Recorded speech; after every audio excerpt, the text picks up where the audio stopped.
Hello and welcome to this week's news bulletin from the Christian Institute.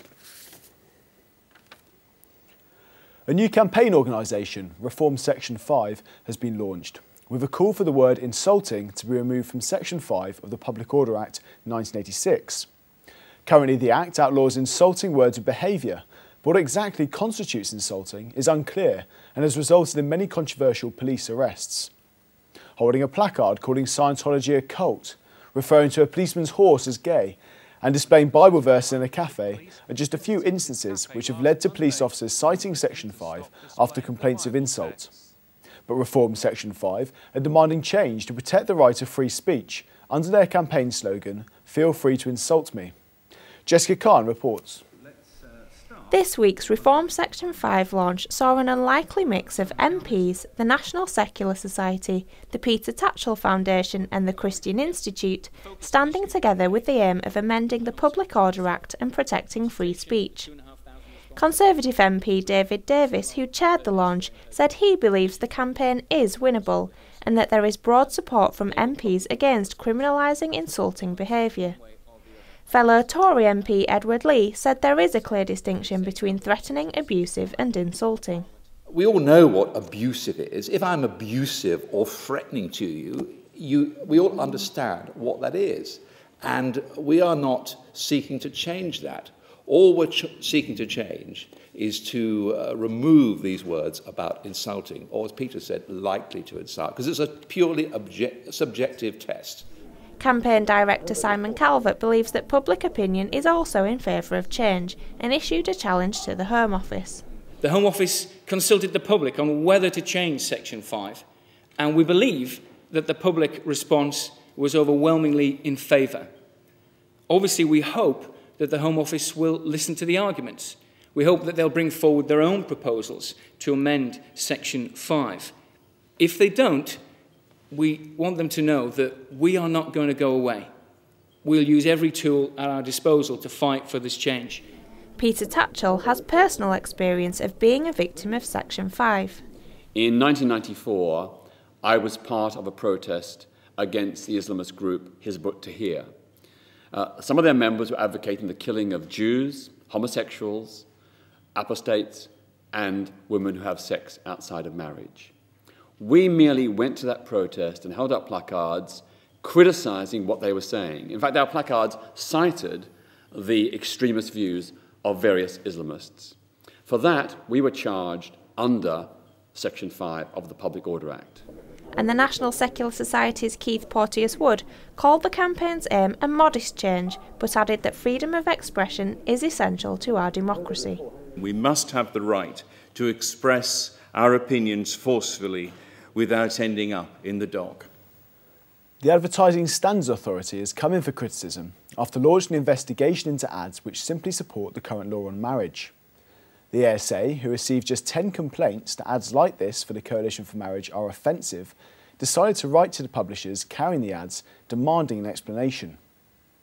The regulator claimed that one of the complaints was from the Jewish gay and lesbian group, but the group says it never submitted a complaint. And the National Secular Society, despite backing gay marriage, said the ASA's bullying tone should be resisted for the sake of free speech. The Coalition for Marriage, who placed the ads, said, "It is a troubling sign of what may happen if marriage is redefined. Will the authorities pounce on every utterance in support of traditional marriage?" The ASA has lost all sense of perspective. The Queen and future monarchs should keep the title of Supreme Governor of the Church of England and Defender of the Faith, according to a new survey. The poll, conducted by Comres for the BBC, revealed that 73% of those questioned want to keep the status quo, with only 17% preferring to separate the royal link with the Church. The survey also showed that the public is divided over Prince Charles' plan to change the religious role of the monarchy. Just 50% are in favour of the Prince becoming Defender of Faith, not the Faith. 35% were opposed to change. British monarchs promised to maintain the Church in their coronation oaths. They must also be full, confirmed members of the Church of England. The NHS is spending around £1 million of taxpayers' money every week on abortions for women who have already chosen to end one or more pregnancy. In 2010, the last year for which figures are available, there were around 190,000 abortions in England and Wales. More than 64,000 of these were performed on someone who had already opted to end a pregnancy, according to Department of Health statistics. Critics are alarmed at the trend, with Josephine Quintavalle of the Pro-Life Alliance commenting, "Abortion is an unpleasant and harrowing experience for women, and to hear it is happening repeatedly makes your hair stand on end. These figures show that, sadly, abortion is being seen by many as a form of contraception." And Stuart Cowie from pressure group Life said, "These figures show that no questions asked abortion on demand trivialises the process so much that it is no longer seen as the last resort." Education Secretary Michael Gove will this week start sending commemorative copies of the Bible to every school in England in celebration of 400 years of the King James Version. Mr Gove said, "The King James Bible has had a profound impact on our culture.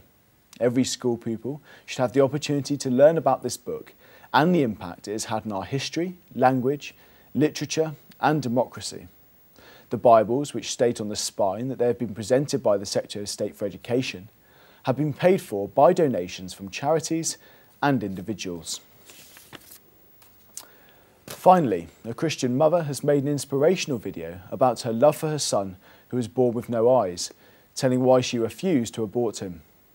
Lacey Buchanan's boy, called Christian, has a rare and severe type of cleft lip and palate. In her incredible video, which has been viewed over 1 million times online, Miss Buchanan says, "Anyone who meets Christian falls in love with him pretty quickly." Here is a taste of Lacey's video, which can be viewed in full by visiting our website.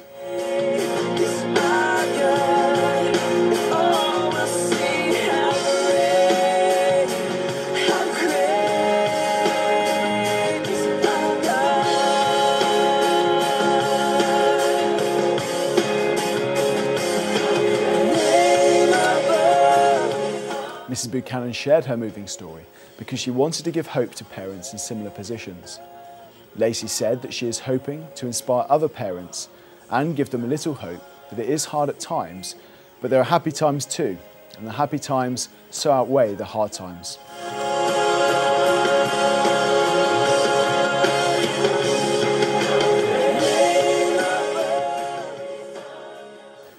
Well, that's all for this week. For more information and regular updates on all of our stories, plus much more, visit our website at christian.org.uk.